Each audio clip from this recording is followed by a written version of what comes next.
Of signing the agreements is now over. I now kindly ask the President of the Republic of Uganda, Mr. Yoweri Kaguta Museveni, to now take the floor. Your Excellency, President Vucic, and the government of Serbia, my delegation and myself are very happy to be here on your invitation we have had very useful discussions. And as I told you, Serbia, through Yugoslavia, is not new to us. In the 1950s, 1960s, we had very good relations with Yugoslavia under Marshal Tito. And I told you how we used to follow the stand of Marshal Tito during that time, especially the neutral position he kept between the quarrel between the Soviet Union and China. That time they were all socialists, they were all communists, but they had disagreements. But Marshal Tito refused to take sides and remained neutral, and we admired him for that. Our elders, like Mwalimu Nyerere, the president of Tanzania at that time, who was our senior person, appreciated him so much. Marshal Tito, together with Nkrumah and with Nasser of Egypt, and with Sukarno of Indonesia, were the champions of the non-aligned movement. I told you how I welcomed Eldred Kardej at the University of Dar es Salaam as one of my guests when I was a student leader. Then Serbia, Yugoslav companies, especially one called Enago Project, built very good structures in Uganda. There is one structure which is very famous, known as the Nile International Conference Center and Hotel. This was built by the Enago Project, hired by the Uganda government in 1970. Then 1986, we brought them back, and they rehabilitated the Nile Conference Center, and they also rehabilitated the Sheraton. And through barter trade, we worked with them, and they built a very good road between a place called Mitiana and another place called Mubende. And then we bought quite a number of things from Yugoslavia, including boats known as Alinda, which we still have for our Marines on Lake Victoria. Unfortunately, Yugoslavia was involved in some internal issues.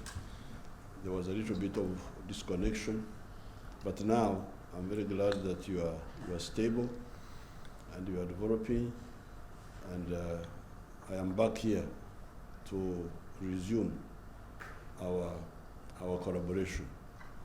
I thank you very much.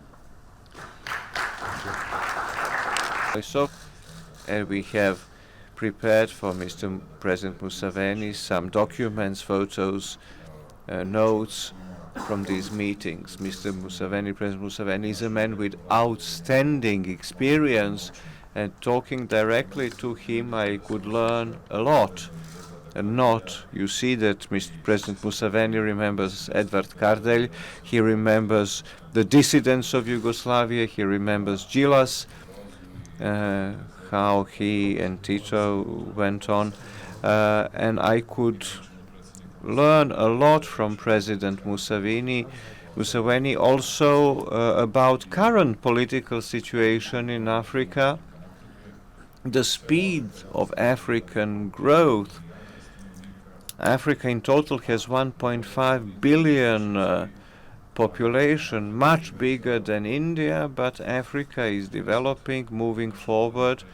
In 30 years, we'll have more than 2.5 billion people in Africa, and it will become then one of the biggest, most important markets in the world after Asia. We talked about many important issues. I'm very grateful to President Museveni for standing by the international law and that because Uganda is supporting the territorial integrity and sovereignty of Serbia, of the whole Serbian territory in international fora, international organs, we do reciprocally for Uganda and all African countries. What is very important for us, we talk about international cooperation. Before the end of August, 1 or 2 ministers, a head of delegation from Serbia will visit Uganda to talk about possible cooperation in agriculture. Firstly, we'll talk about it in the business forum, in other areas, in defense. We already had some cooperation in the years before us. Behind us, we think we can improve this cooperation of ours. And let me tell you, in 2050, Uganda will have more than 100 million inhabitants. Today, Uganda has more than 40 million. People who cannot follow this quick growth in Africa. Uganda in 2050 will be one of the youngest countries in the whole world. Huge potentials. And we will talk at the business forum about it, what is very important for us. Mr. Museveni, President Museveni respects private property a lot. He knows that you cannot have successful economy if the state owes everything. That's very important for our investors. President Museveni invited me for the big Congress of Non-Alignment in 2024 in January. It's an extreme honor for me as a head of state, head of Serbian state, to attend in Kampala this non-alignment meeting. But what I think is also very important for people in Uganda and us here, we had a growth and spreading of our national air company, many new lines. Serbia is flying many new lines, but in the future we will have to focus some strategic points in Africa, and Kampala and Uganda can be one of the places, one of the hubs for us in Africa where we can look towards.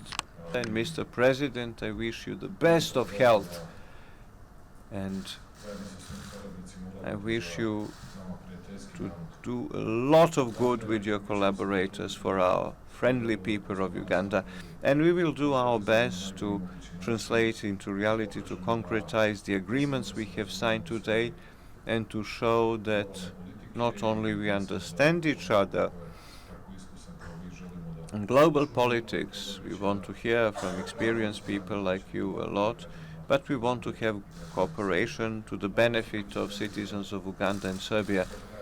I hope by the end of next year we can have this direct airline. If we open airline, it would be a line, it would be great success for our country and for Uganda. Thank you again. Feel at home, Mr. President.